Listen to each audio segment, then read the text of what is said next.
Hi, welcome to Tales from the House. Today, the 24th of April. I'm not wearing a black t-shirt today, but I am wearing dread. I am the law, and that's because today I want to start with the first of our two important events. Today, in 1916, the 24th of April, it was an Easter Monday, and it was the Easter Rising in Dublin, in Ireland. And if I share my screen, I'll tell you all about it now. Although I hope I can do this justice in about 4 or 5 minutes. Let's see. Here we have the man who led the Irish Rebellion, a man called Patrick Pearse. There we are. He was a member of the Irish Republican Brotherhood that led the Irish Rebellion in Dublin today, 1916. Now, he and his family have a history of being involved in significant events of such nature. His grandfather in 1848 was part of the Young Ireland movement. His great uncle had played a part in the actual US Civil War, and he himself had joined the Gaelic League, Patrick Pearse, in 1896 as a 16-year-old. It's said that he used to pray to be involved in establishing a free Ireland from the age of 10 every night before he went to bed. Who knows? In any case, this is the man we're talking about today, who leads the Irish Rebellion on Easter Monday, 1916. Now, in 1913, Ireland had been granted home rule, but this is not independence. This is self-governance, a bit like Scotland or Wales, and that was 1913. However, with the outbreak of war a year later, in 1914, it is suspended. So they are frustrated. Yet, going to war with Germany is an opportune moment for people who long for Irish freedom to try to gain their independence, because the British state is distracted and perhaps a bit weakened. So some of the Irish Republican Brotherhood went to ask Germany for help. My enemy's enemy is my friend, that principle pertaining.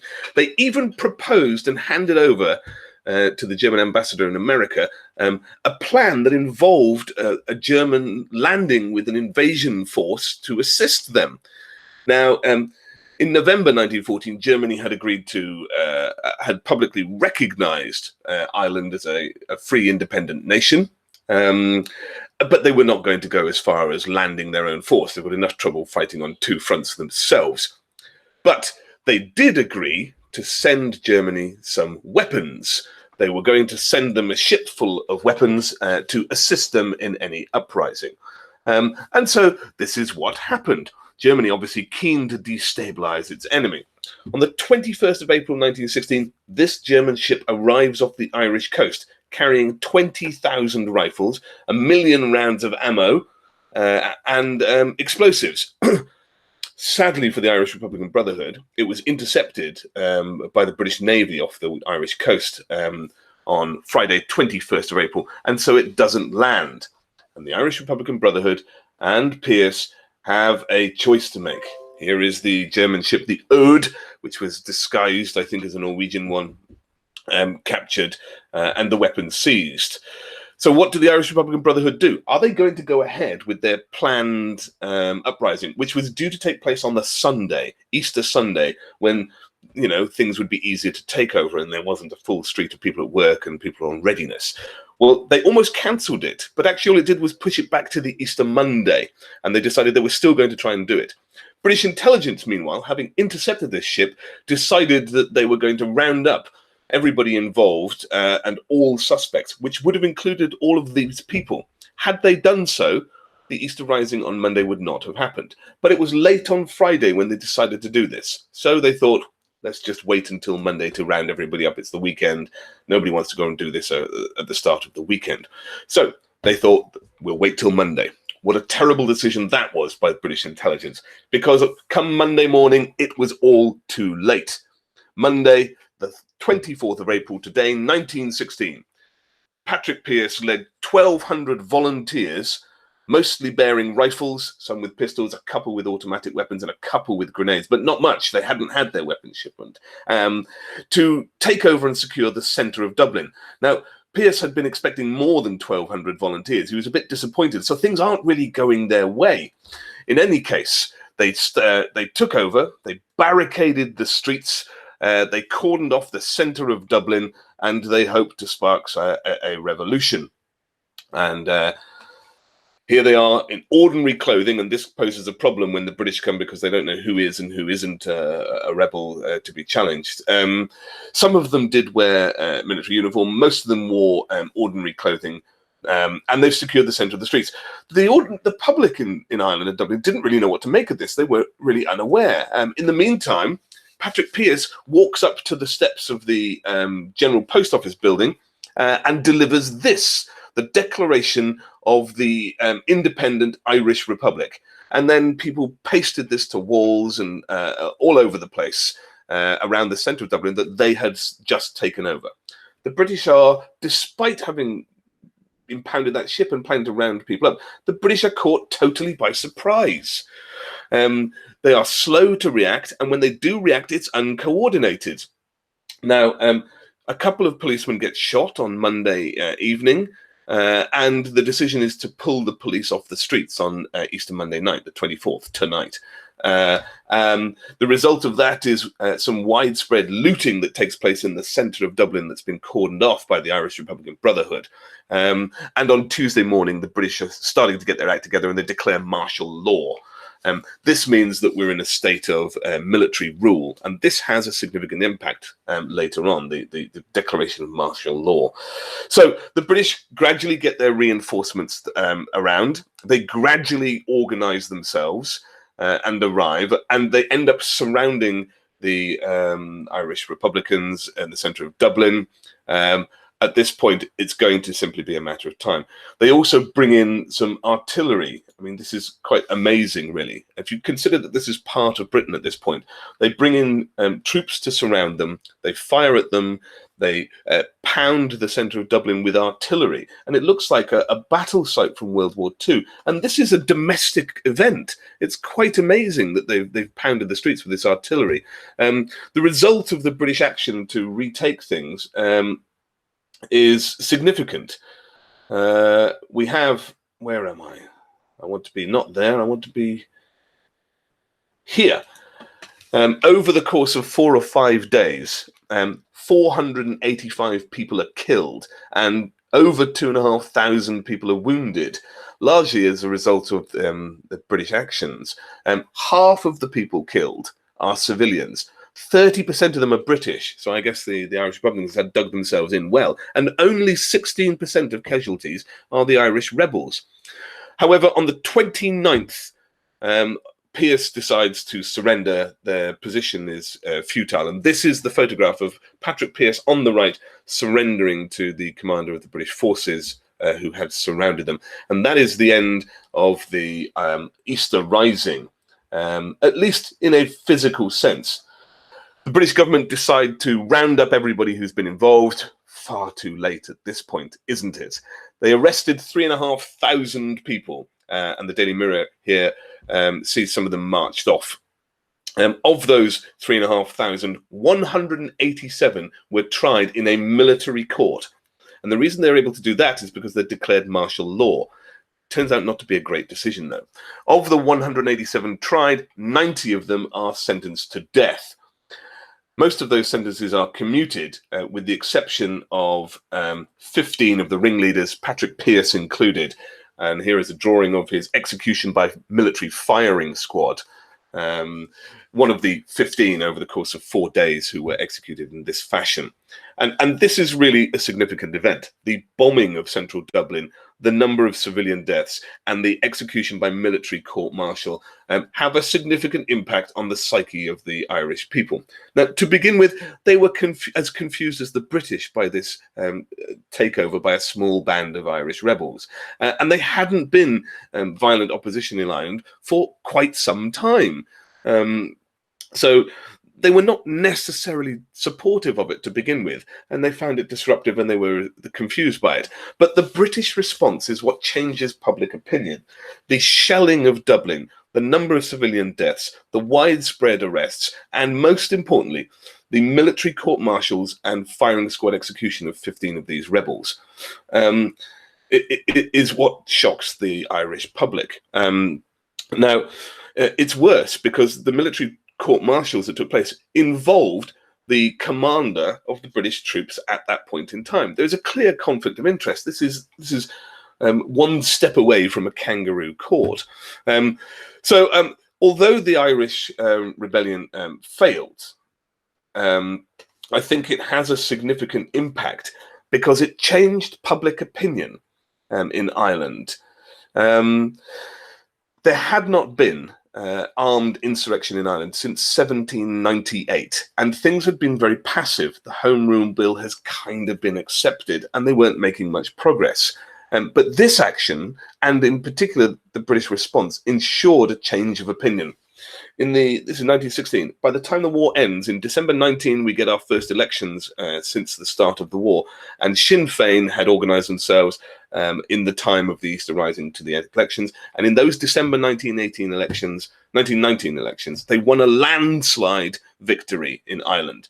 1918 December elections, won a landslide victory, and in 1919 they form the Irish government, and they declare independence in the very same manner that Patrick Pearse had done today on the 24th of April 1916. So despite losing, despite being hampered by not having the weapons or the support, it did make a difference in changing opinion and how the Irish thought of themselves and what could possibly be done. So there you are. I hope in the space of 5 minutes I've done some justice to the important event of the Easter Rising. And I want to move on to something else that happened, oddly, also today on the 24th of April, 1916. The very same day the Easter Rising starts, we have this man, Ernest Shackleton, who begins his epic lifeboat journey to escape from the Antarctic with his crew. 720-mile journey through open sea. Yeah, that's right, open sea, in a lifeboat from the Antarctic to the nearest possible point of land, South Georgia in the Falklands. I know, this was the end of his ill-fated endurance mission, and it began today in that 720-mile open sea lifeboat journey. Now, a little bit about Ernest Shackleton. He had begun polar exploration in 1902 as part of the British National Antarctic Expedition, alongside another famous explorer, Sir Robert Falcon Scott. And this is where the two of them and several others learnt their trade about polar exploration and got their grounding in it. Now, everyone knows about Scott in the Antarctic and his race with Amundsen, but in actual fact, Shackleton was on course to be the first person to get to the South Pole long before those two did. Amundsen reached there in December 1911 and returns in 1912. But in 1908, Shackleton had organised his Nimrod Expedition to conquer the South Pole, and he got very, very, very close.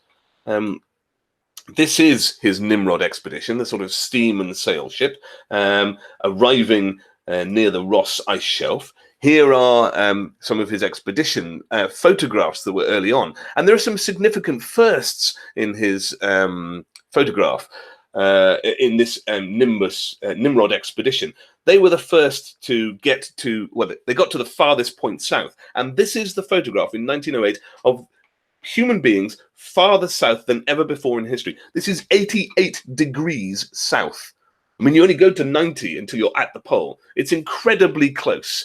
In fact, they were only about 5 days away, 4 or 5 days away from the South Pole. And you might think that's still quite a lot, and it is. But in a journey that takes 60 or 65 days to get from the Ross Ice Shelf to the South Pole, that's frustratingly close. I mean, it's incredible that he had the fortitude to realize that he must turn back at this point in order to survive. And unlike Scott, 4 years later, all of those people did get back. So a successful expedition, the farthest point south by 1908.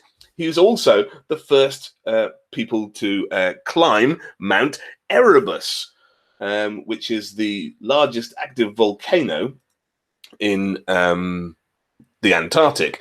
So they climbed that. They also were able to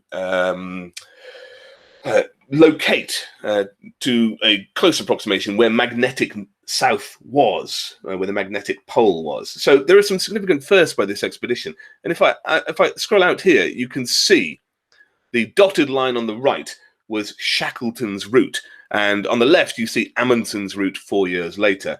But in actual fact, Scott duplicated Shackleton's route. And you can see if I zoom in here that Shackleton is so close to reaching in 1908. He's 88.2 degrees south.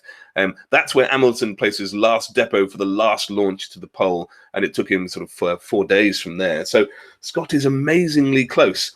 Unsurprising then that when he returns from the Nimrod expedition in 1909, that he ends up being knighted by the king.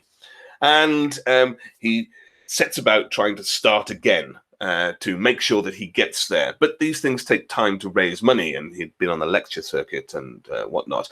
In the meantime, 2 other expeditions were planning to get there, as we know. Amundsen for the Norwegians and Scott again for the British. And it turns out that in December 1911, Amundsen does successfully get to the pole. Scott never returns, and we know that his death was in early 1912. So the wind is taken out of Shackleton's plans to be the first man to the South Pole. Not deflated, he changes his goal, and he decides he's going to become the first person to cross the South Pole. That has never been done before, and the other side had not been particularly explored. So he organizes his mission with the ship Endurance and sets out in September 1914. Bear this in mind. The start of World War I had just begun. Everyone thought it would be over by Christmas and it would be a very rapid war. That doesn't happen. But he sets out September 14. Remember that. In this ship, the Endurance, and it quickly, as it got south to the Ross ice shelf, quickly got stuck in the ice, and they can't get close enough to land and have any realistic hope. So Shackleton has to change his plan, and he decides to turn the ship into a winter base. Now, this is February 1915. They're stuck in the ice, and it's a winter base. Because we're in the South Pole, the seasons are different. So this is the summer, and he's got to wait till spring for the ice to melt, hopefully drift, and the ship to be freed, and possibly they can resupply or continue their mission. So they spend 8 months on this ship stuck in the ice, hoping to move with the drift ice, waiting for spring, which won't come until September, February to September, October. 8 months they converted this into a winter base. And obviously they can come off it. As spring came in September, the ice started to shift and melt and squash up, and it crushed the ship. And in actual fact, the ship gets destroyed and gradually disappears under the sea. He now has to decamp from the ship, and they make camp on the side of, next to the ship, on the ice floe, on the ice pack. And this is another 5 months camping on the ice floe. 8 months on the ship converted to a winter base, 5 months now on the ice floe, hoping to drift out of the Ross ice shelf and get away. So disaster.